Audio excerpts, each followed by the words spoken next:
নমস্কার বন্ধুরা, আবারও একটি নতুন রেসিপিতে প্রিয়াস কুকিং ব্লগে আপনাদের সবাইকে স্বাগত জানাই।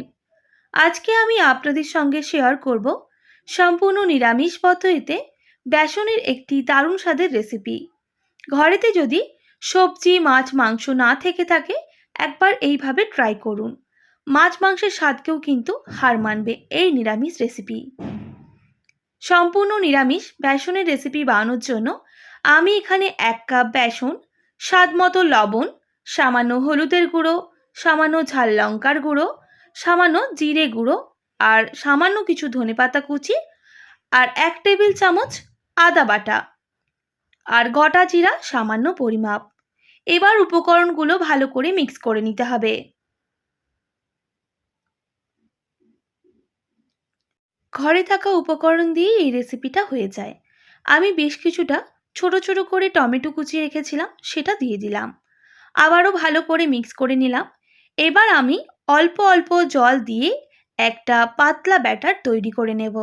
বন্ধুরা, ব্যাটারটা কিন্তু খুব বেশি পাতলা হবে না, আবার খুব বেশি ঘনও হবে না। দেখতেই পাচ্ছেন আমি এখানে 1 কাপ বেসনে হাফ কাপ জল দিয়েছি। দেখুন, ব্যাটারটা কিন্তু খুব ভালোভাবে তৈরি হয়ে গেছে। এইভাবে বেশ কিছুক্ষণ একটু ফেটিয়ে নিতে হবে। আপনাদের একটু দেখিয়ে দিই চামচে করে ব্যাটারটা ঠিক কী রকম রাখতে হবে। ঠিক এইভাবে ব্যাটারটা তৈরি করে নিতে হবে। এরপর কড়াইটা প্রথমে গরম করে নিলাম। গরম হয়ে গেলে দিয়ে দেব হাফ টেবিল চামচ সর্ষের তেল। তেলটা খুব ভালো করে গরম করে নিতে হবে আর কড়াইয়ের চারিদিকটা একটু ছড়িয়ে নিতে হবে। এরপর বেসনের ব্যাটারটা ওই তেলের মধ্যে দিয়ে দেব। আমি এখানে সর্ষের তেলের ব্যবহার করেছি, আপনারা চাইলে সাদা তেলের ব্যবহার করতে পারেন। দিয়ে দিলাম অল্প একটু বাটি ধোয়া জল।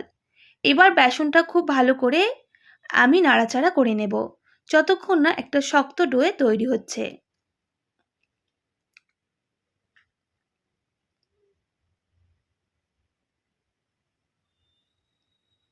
গ্যাসের ফ্লেমটা হাই করে আমি প্রায় 3 থেকে 4 মিনিট এইভাবে অনবরত নাড়াচাড়া করতে থাকব।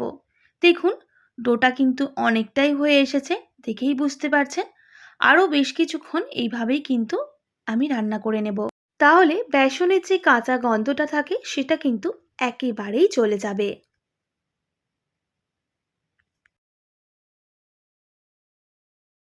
কিছুক্ষণ এইভাবেই রান্না করে নিয়েছি। দেখুন, একেবারেই রেডি হয়ে গেছে। এবার গ্যাসের ফ্লেমটা অফ করে দেব আর এটা নামিয়ে নিতে হবে। তার জন্য একটা পাত্র নিয়ে নিলাম। দিয়ে দেব সামান্য সাদা তেল। সাদা তেলটা ব্রাশ করে নিতে হবে। আমি হাত দিয়েই কিন্তু পাত্রের মধ্যে মেখে নিচ্ছি। এবার ওই যে বেসনের ডোটা তৈরি করে রেখেছিলাম সেটা ওই পাত্রের মধ্যে দিয়ে দেব।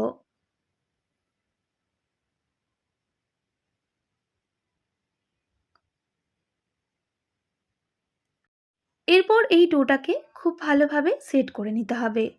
একটু লক্ষ্য করে দেখুন বন্ধুরা, আমি কিভাবে করে নিচ্ছি। আপনাদের করতে অসুবিধে হবে না এইভাবে করে নিলে।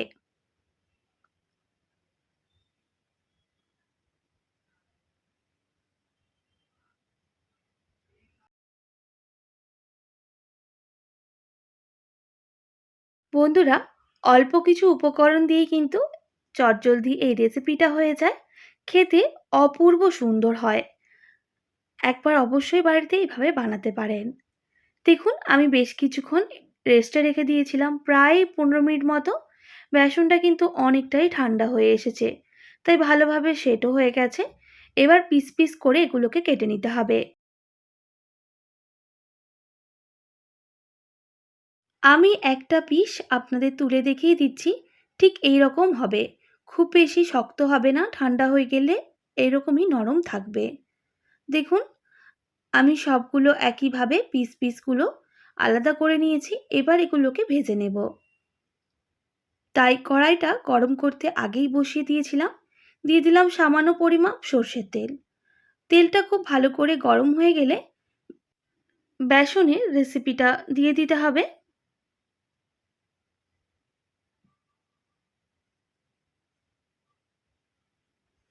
এবার উল্টে পাল্টে এগুলোকে খুব ভালো করে আমি ভেজে নেব।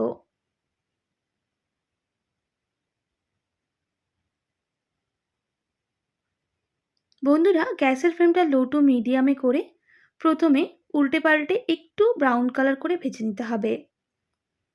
যখন দেখবেন ভেতরটা খুব ভালোভাবে ভাজা হয়ে গেছে, সেই সময় গ্যাসের ফ্লেমটা হাই করে আরও বেশ কিছুক্ষণ উল্টে পাল্টে বেশ লাল করে একদম ভেজে নিতে হবে। তাহলে ভেতর দিকটাও ভাজা হবে আর অনেকটাই ক্রাঞ্চি হবে। দেখুন, উল্টে পাল্টে বেশ লাল লাল করে ভেজে নিয়েছি। এবার আমি তুলে নেব।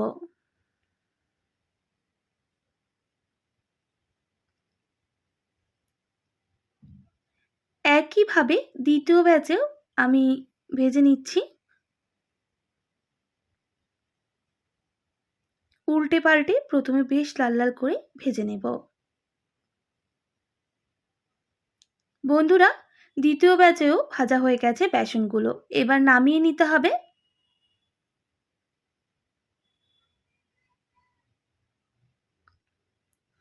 এরপর ওই তেলের মধ্যে আমি একটা বড় সাইজের আলু ঠিক এই রকম পিস করে কেটে নিয়েছিলাম, সেই আলুগুলোই তেলের মধ্যে দিয়ে দিতে হবে।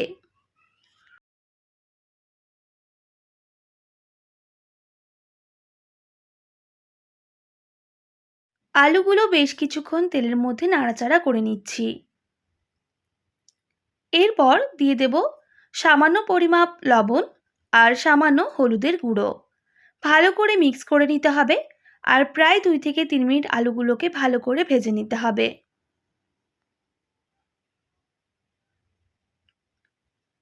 আমি 3 মিনিট মতো তেলের মধ্যে ভেজে নিয়েছি। এবার গ্যাসের ফ্লেমটা মিডিয়ামে করে আলুগুলোকে একটু সুসেদ্ধ করে নেব।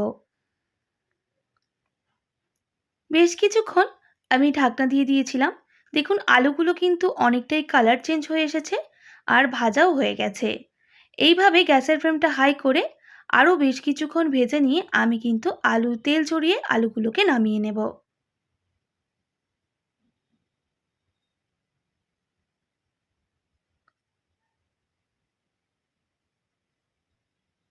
এরপর ওই তেলের মধ্যে গোটা গরম মশলা দিয়ে দিতে হবে, 2টো এলাচ, সামান্য দারুচিনি, সঙ্গে একটা শুকনো লঙ্কা আর তেজপাতা। গোটা মশলাগুলো একটু ভাজা হয়ে গেলে দিয়ে দেব সামান্য পরিমাণ হিং আর গোটা জিরা। গোটা মশলাগুলো খুব ভালো করে ভেজে নিয়েছি, খুব সুন্দর একটা গন্ধ বের হয়েছে। এবার দিয়ে দেবো 1 টেবিল চামচ আদা বাটা, সঙ্গে সামান্য হলুদের গুঁড়ো। তাহলে আদাটা গায়ে ছিটকে পড়বে না। এবার ভালো করে আমি ভেজে নিচ্ছি আদাটা। আদার কাঁচা গন্ধ যাওয়া অবধি ভেজে নেব। বন্ধুরা, আদা ভাজা হয়ে গেছে। এবার টমেটোর আমি একদম চপ করে কেটে নিয়েছিলাম ছোট ছোট করে, সেই টমেটোটা অ্যাড করে দিতে হবে। আর টমেটো খুব ভালো করে ভেজে নিতে হবে। বন্ধুরা, আমি এখানে একটা বড় সাইজের টমেটোর ব্যবহার করেছি, যাতে ফ্লেভারটা একটু টকটক হয়, খেতে ভালো লাগবে। মশলাটা খুব ভালো করে কষিয়ে নিতে হবে 2 থেকে 3 মিনিট সময় নিয়ে। দেখুন, টমেটোগুলো কিন্তু অনেকটাই গলে গেছে, দেখেই বুঝতে পারছেন। এবার কিছু রেগুলার গুঁড়ো মশলা অ্যাড করব। বন্ধুরা, এতে কিন্তু খুব কম মশলায় রেসিপি হয়। দেখুন, দিয়ে দিচ্ছি স্বাদ মতো লবণ। যেহেতু অনেকটাই টমেটোর ব্যবহার করেছি, তাই লবণটা অবশ্যই ব্যবহার করবেন স্বাদের জন্য। সামান্য ঝাল লঙ্কার গুঁড়ো, ঝালটা অবশ্যই কম বেশি করে নেবেন। সামান্য জিরে গুঁড়ো, সামান্য ধনে গুঁড়ো। এবার মশলাটাকে খুব ভালো করে কষিয়ে নিতে হবে। বন্ধুরা, মশলাটা যাতে খুব ভালো করে কষানো হয়, তার জন্য আমি অল্প একটু জলেরও ব্যবহার করব। জল দেওয়ার পর 1 থেকে 1.5 মিনিট অনবরত মশলাটাকে কষিয়ে নেব, গ্যাসের ফ্লেমটা লো টু মিডিয়ামে করে। তাহলে মশলার যে কাঁচা গন্ধটা সেটা কিন্তু একেবারেই চলে যাবে। দেখুন, বেশ কিছুক্ষণ মশলাটাকে ভেজে নিয়েছি। মশলার কালারটা কিন্তু অনেকটাই চেঞ্জ হয়ে গেছে, দেখেই বুঝতে পারছেন। এইভাবে আরও বেশ কিছুক্ষণ কষিয়ে নিতে হবে।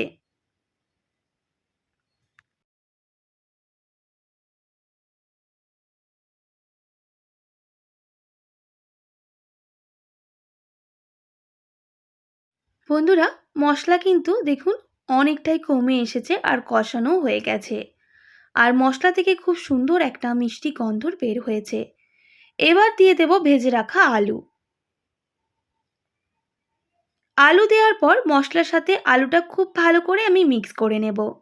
আর ১ থেকে ১.৫ মিনিট খুব ভালো করে আলুর সাথে মশলাটাকে কষিয়ে নিতে হবে।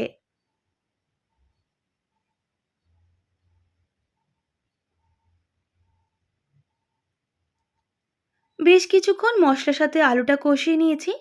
এবার দিয়ে দেব পর্যাপ্ত পরিমাপ জল। আমি এখানে ছোট বাটি ২ বাটি জল ব্যবহার করেছি। আপনারা আপনাদের পরিমাপ বুঝে জলটা দিয়ে দেবেন, যে হিসেবে গ্রেভিটা রাখবেন। এবার যাতে খুব তাড়াতাড়ি জলটা ফুটে আসে তার জন্য আমি ঢাকনা দিয়ে ঢেকে দেব বেশ কিছুক্ষণের জন্য।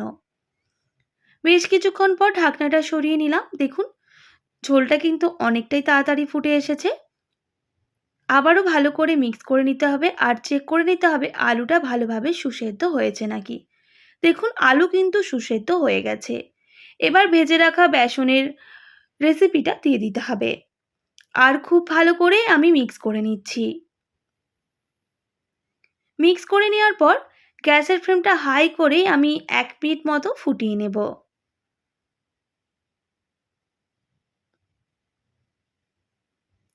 যে কোনো নিরামিষের দিন বাড়িতে যদি কোনো কিছুই না থেকে থাকে, একবার বেসনের এই রেসিপিটা ট্রাই করুন। মাছ মাংসের স্বাদকেও কিন্তু হার মানাবে, এতটাই টেস্টি হয়। তবে আমি নিরামিষ পদ্ধতিতে বানিয়ে দেখালাম, আপনারা চাইলে আমিষ পদ্ধতিতেও বানিয়ে নিতে পারেন। তো মশলা খুব ভালো করে আমি ঝোলের সাথে ফুটিয়ে নিয়েছি সব কিছু। এবার দিয়ে দেব সামান্য গরম মশলা গুঁড়ো আর স্বাদটা ব্যালেন্স করার জন্য সামান্য পরিমাপ চিনি। যেহেতু অনেকটাই টমেটোর ব্যবহার করেছি, আবারও ভালো করে আমি মিক্স করে নেব।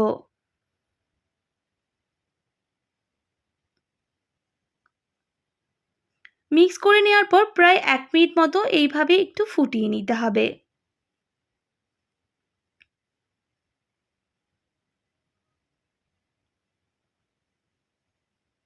বন্ধুরা, ১ মিনিট মতো ফুটিয়ে নিয়েছি। দেখুন কালারটা কতটা সুন্দর হয়েছে আর কতটা লোভনীয় হয়েছে। এবার গ্যাসের ফ্লেমটা অফ করে দিতে হবে। বন্ধুরা, এইভাবে একবার বেসনের রেসিপিটা বানান, ঘরে থাকা উপকরণ দিয়ে কিন্তু হয়ে যায়। আর যাকে খাওয়াবেন সে কিন্তু আঙুল চেটে খাবে, এতটাই টেস্টি হয়। বাড়িতে অবশ্যই একবার ট্রাই করুন আর কেমন লাগলো কমেন্ট করে জানাবেন। আশা করি আজকের রেসিপি আপনাদের ভালো লেগেছে।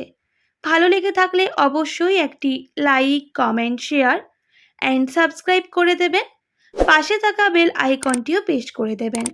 তাহলে নিত্য নতুন রান্নার ভিডিওগুলি আপনাদের কাছে পৌঁছবে। আজকের মতো এতটাই। আবার নতুন কোনো রেসিপি নিয়ে আপনাদের সঙ্গে দেখা হবে। আপনারা ভালো থাকবেন, সুস্থ থাকবেন আর এতক্ষণ আমার সঙ্গে থাকার জন্য আপনাদের সবাইকে অনেক ধন্যবাদ।